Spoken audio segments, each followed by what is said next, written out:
Hello, everybody. This is Rodney from LLM connecting with you this morning and wanted to say hello to everybody and wanted to pick a subject that a lot of people are finding very important to them.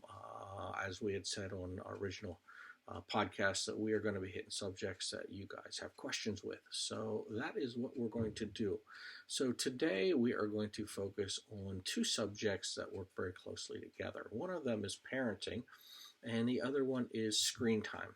And a lot of people, when they hear that, will many times go very strong one way or the other, and either be for or against it. But we're going to look at a little bit of research and then make a little bit of a suggestion here for us. We talk to many parents where the kids are home right now, and what do we do with this? How do we control this? Some parents are home with the kids, some parents are still working. And some parents are really struggling with, what do I do with screen time? How much screen time do I give somebody? How much screen time do I allow? But let's first look at a little bit of history and a little bit of research. Looking at research with electronics or screen time or that construct, we look back and we see some studies that were done that wanted to consider what is on the device, the television or whatever they're using, and did that impact them? And they did find there is an impact of what is on the device. So you do hear people say violent videos will encourage violent behavior, and that all has been researched and proven. But one of the things they found that they weren't really expecting was that in different years, television and or screens were brought out in different countries. And as you can imagine, the United States, being one of the oldest, came out very, very, very long ago. Back when my father was a child, he talked about remembering the first television he saw in a store, and he was blown away by what this was. But what they found was that the same thing was happening to people based upon when the electronics came out. And considering the times of when they came out, what was on the TV, like originally back when TV came out in the United States, you had shows like Leave It to Beaver and Lawrence Welk Show and things like that, where they're very much what we call family oriented, those kinds of things, versus later on, years later, that other countries came out with television and they had very different atmosphere in their programming. What this led them to research and then later find was the screen itself is what is affecting the brain. With the increase of the DPI, or the increase of the clarity, and like with the 3D to 4D, and even the old television, remember them, everything was blurry, and now everything's very, very high definition. This is bombarding and giving off a lot of lights, and they flash very quickly in different colors and stuff. And what they found is this actually affects the brain, and it affects dramatically the brain of somebody who is in the stage of their brain growing, or what we call neuromaturity or neuromaturation. As the brain grows, these screens are affecting the brains and how they grow, and it is out right now that many pediatricians recommend under the age of 2. Research now shows children should have 0 screen time at all because of what it does to the brain. So let's take a quick minute here and look at what does it do to the brain. So all of the lights and stuff that are going off very, very quickly, so fast we can't even see them, they are exciting the brain. Or it's almost like if you think about your car engine, it's revving very, very quickly versus being just at a slow standstill. Let's say that here, right in the middle, is us talking and or having a conversation, or sitting at the dinner table and eating dinner, or sitting in the living room and just having a family time together or whatever. Here's the functioning level. This can even be sitting in a school classroom, paying attention to the teacher. Now, when we're looking at an electronic device or screen, with the bombardment of all the lights and stuff, the brain is actually functioning at this level way up here. And the brain likes that because it's got a lot of stuff happening. Now, way down here would be when we go to sleep. We relax, we go to sleep, those kinds of things, and everything just slows down. So a lot of people, I'm going to say people that are probably my age and older, who didn't grow up with as much electronics and devices and stuff, would be more on this kind of a level here and up. Some people are lower.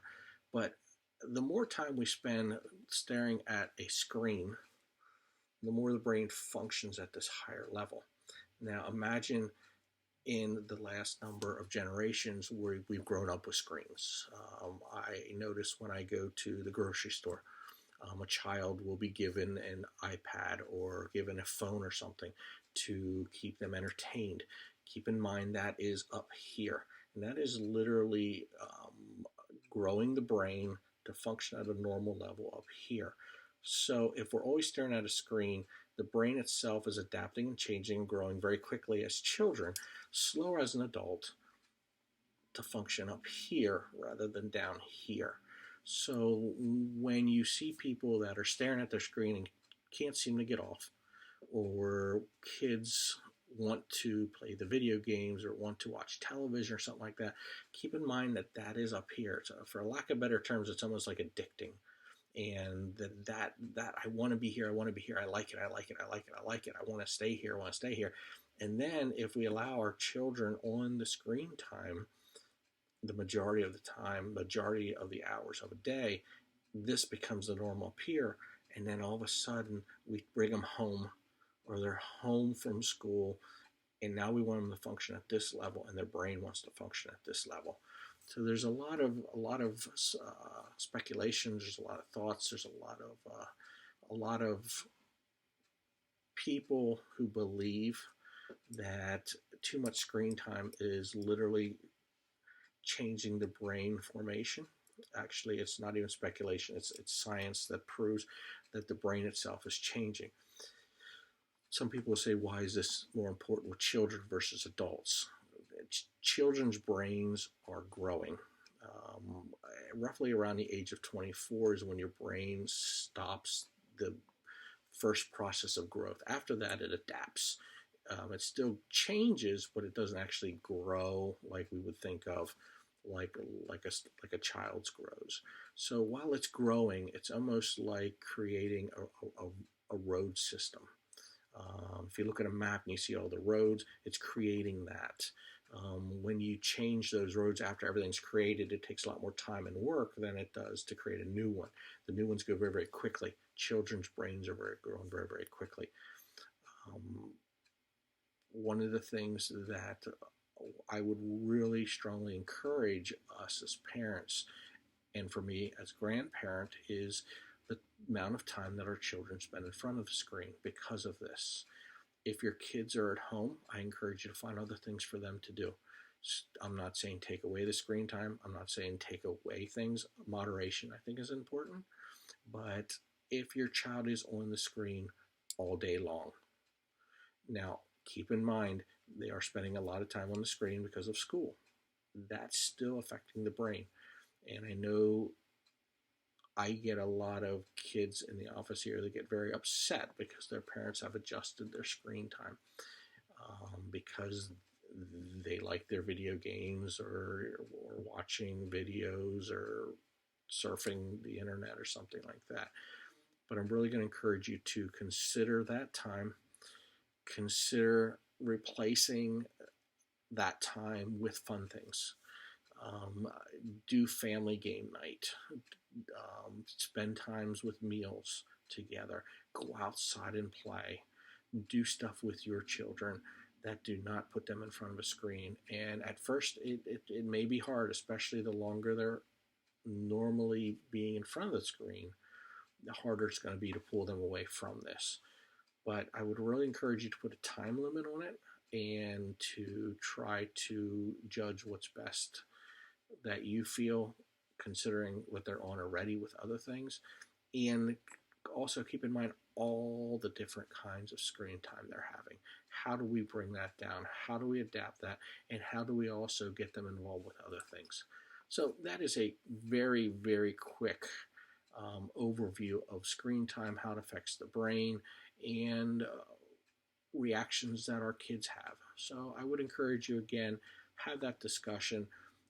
Think about bringing that time down if they're spending a lot of time on it, and replace that time with quality time where parents and children can work together, build that relationship, build that connection.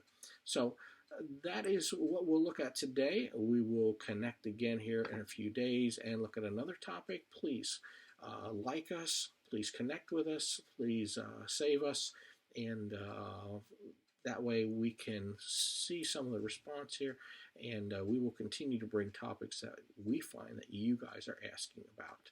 And we will talk to you soon. Have a great day.